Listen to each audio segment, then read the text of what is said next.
Our next Andy talk will be by Ines Azevedo, Associate Professor of Engineering and Public Policy at Carnegie Mellon. Ines received her bachelor's and master's degrees from IST in Portugal and her PhD here at Carnegie Mellon. In addition to her professorial duties, she also serves as co-director of the Climate and Energy Decision-Making Center, and she's going to be talking today, very nice follow-on to Jay's talk, Energy Pathways, Policies and Decisions. Ines. Thank you, Jared. Can you hear me okay? Yes. So it's a pleasure to be here today at this first Energy Week. I'll be talking about energy pathways, policies, and decisions. We know we need a dramatic, enormous transformation in the energy system if we want to achieve the large reductions in greenhouse gases that we need to achieve to avoid critical damages from climate change. We also know that there are policy portfolios that we can adopt to get there. The challenging question is how we get there in the transition period. And how do we make wise decisions? How do we consider the consequences of the decisions made today? So let's start with a show of hands. Do you think we're helping more the environment and avoiding health consequences if we install a solar panel today in California or in Pennsylvania? Let's start with a show of hands for Pennsylvania. We see a few. What about California? See a few too. Well, we'll go back to this. Are we helping the environment more if we choose here in Pennsylvania to adopt a battery electric car or an hybrid? Who thinks we're better off with a battery electric car? What about an hybrid? A few hands. Which states should we look at to have more stringent building codes today across the nation? Is it the same if we deploy more stringent building codes in California, Texas, or Pennsylvania? Where do we get the largest benefits? And again, if we think about renewables, where do we have the largest environmental and health benefits associated with wind developments in the country? Why am I asking all those questions? How are they related? Are we helping the environment more by increasing storage in our electricity grid and letting operators operate it freely to maximize profit? Are we increasing or decreasing the emissions and the consequences by doing so? So the broader question is that as we pursue different types of interventions in our energy system, and in particular those that have interactions with the electricity sector, we may have decreases or increases in the emissions associated with those interventions. What do I mean by interventions? I really mean increasing of renewables, increasing of energy efficiency through building codes or other programs, the operation and increase of storage technologies in the grid. But we care about the emissions. And what emissions are we talking about? So by emissions here, I really refer to both greenhouse gas emissions and also the stuff that we don't see, the emissions that may have health consequences, such as SO2, PM, and NOx-related emissions.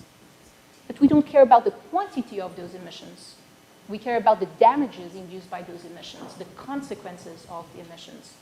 So it would be awfully nice to have a way to monetize, to put a dollar value on the cost of those emissions, which we can do. It doesn't go without a judgment, but we can do that. The effect of those different interventions that I mentioned differ, and they differ tremendously across the country for three main reasons. Well, the first of those is that the electric grid mix differs across the regions in the United States. So over here you see a map of the CO2 emissions, and these things evolve over time and from year to year, and we're slowly changing the rates of emissions by state. But you can see that there is a wide difference depending on where you live.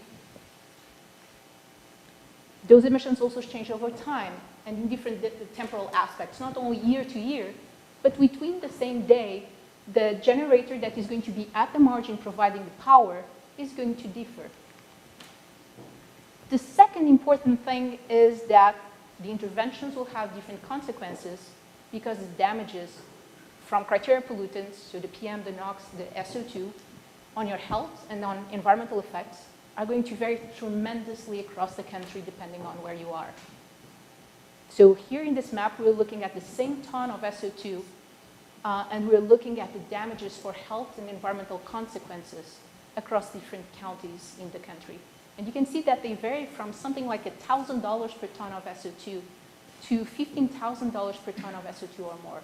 What's going on here? This is going to depend on the population density and the demographics and who is being exposed to that source of pollution. So where you're emitting matters, and who faces the consequences of those emissions is going to matter too.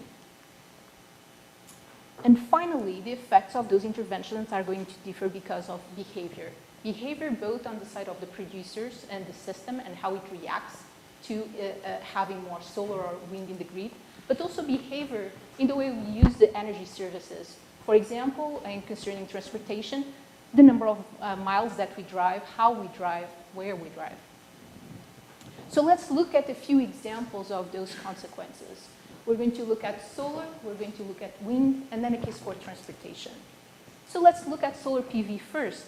The locations that provide the largest electricity output for solar panels are not the ones that have the largest climate, health, and environmental benefits. So the first plot that you're seeing over here is a capacity factor for the same solar panel that is installed at different locations across the country. So this tells me for the exact same solar panel how much electricity I can get out of it in different locations. And this is what we'd expect. If our goal is to maximize the amount of electricity produced by an energy technology, then, well, solar performs best in places like Arizona, New Mexico, or Southern California. If our goal is to maximize electricity production, that's where we should site the solar panel. But is that the goal? Indeed, the solar panel in Arizona will produce something like 45% more than a panel in Maine. But we're increasing the renewable share also because we want to avoid the damages that we're just talking about, the greenhouse gas emissions and the associated consequences, and the health and environmental damages. So let's look now in the second map at what happens in terms of avoided CO2 per kilowatt of solar installed panel across the country. And you see in the label that we have two sources of information. The first one is just the quantity of emissions being avoided, but also what is the dollar value associated with CO2. And we could go into an entire talk about the value of CO2 emissions avoided and how you quantify that. But in this particular plot, we follow the advice from the interagency's report, and that's what we have used. So a couple of surprises here. So the best regions, if our goal is now to avoid greenhouse gas emissions, are Kansas, Nebraska, or the Dakotas. The solar resources are not that great, but will primarily displacing carbon-intensive coal power plants. In California or Arizona, since we have gas-fired generators at the margin most of the time, we're displacing very little CO2 emissions. So the benefits are smaller in what concerns greenhouse gas emissions reductions. And finally, the health and environmental benefits associated with reductions in emissions of SO2, NOx, and PM2.5. Once again, a very different map here. A solar PV in Ohio provides 17 times more health and environmental benefits than a solar panel in Arizona, even though that solar panel in Ohio produces 30% less electricity. And the reason, again, is simple. Coal will be at the margin more often in the darker locations, and those are locations also where we have major population centers, which are going to be affected by those sorts of emissions and resulting in health and environmental damages. Okay, let's look at wind now. And where are we better off siting wind turbines? Once again, it's the same strategy. We're taking the same wind turbine and siting it in different locations across the country. And the message here is that the locations that provide the largest electricity output align quite well with those that provide the largest CO2 emissions reductions, but not necessarily the ones that provide the largest air pollution reductions in those damages. So once again, the first plot that we're looking at here is a map of the United States, and we're showing where can the same wind turbine produce the largest amount of electricity.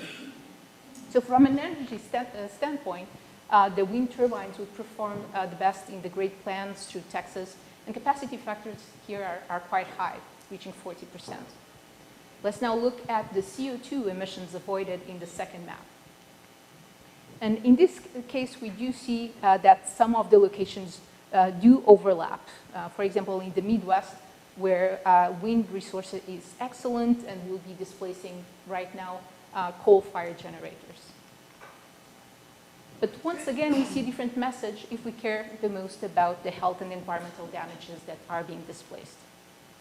In that case, we see that, for example, a wind turbine in West Virginia would displace 7 times more than a wind turbine in Oklahoma and 27 times more than a wind turbine in California. So these numbers matter. Let's look at the different case. Should we here in Pennsylvania adopt a full electric battery-powered vehicle, or should we instead just choose an hybrid? It's going to depend. It depends on your driving patterns and when you charge your car. Depending on when you charge your car and the emissions assumed at that time of day, it may be a good or a bad decision. So what you're seeing in this series of maps is for different types of assumptions on when you charge a car and varying assumptions about the marginal emissions factors associated with your charging patterns, whether you're better off adopting a Nissan Leaf, that's shown in green, or a Toyota Prius, which is shown in red. So in the areas that are shown in the plot as red, you're actually better off by selecting a Prius rather than a battery electric vehicle. And depending on the assumptions that you may do over here, that may be the case for Pennsylvania. Of course, the results will depend on when the car is charged, on where you're siting, and all those emissions, both for the solar, the wind, and for the transportation sector charging, will vary over time and will vary in the future. So all of the results that I've shown over here are for present-day conditions. A final example looking at more stringent building codes for the commercial sector. So what this plot is showing is the benefits, the overall social benefits. And by that I mean reductions in electricity bills, reductions in natural gas bills, and then health and environmental related benefits and climate benefits from more stringent building codes if applied to different states. And on the horizontal axis, you see the different states ranked by the ones that have the largest benefit to the smallest benefit. And one key point is that a large part of the benefits are actually private benefits in terms of reductions in electricity bills, in particular in those states. But depending on the state, the health and environmental benefits and the climate change benefits can account for a third to close to half of the benefits that you'd have from more stringent building codes.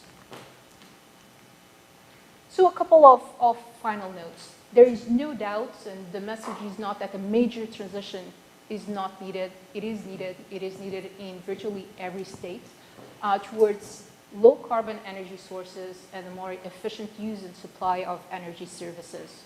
The question here is, our resources are limited. Where are you better off by moving forward, and where do you achieve the largest benefits? And we here at Carnegie Mellon have produced a framework that enables us to analyze those different interventions in a very systematic way by addressing what are the emissions that are being avoided and what are the damages, the health, environmental, and climate change damages that can be avoided or induced by pursuing those interventions. A second important message is that often policymakers, decision makers, and even us as we pursue our research separate the aspects related to greenhouse gases and the aspects related to other forms of pollution.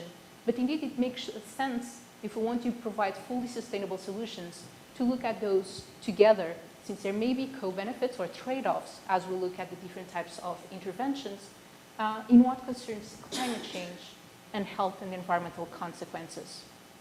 And finally, the final message is that where you are, how you use energy or how you deliver energy, and overall your behavior is likely to affect the consequences of those interventions in the energy system.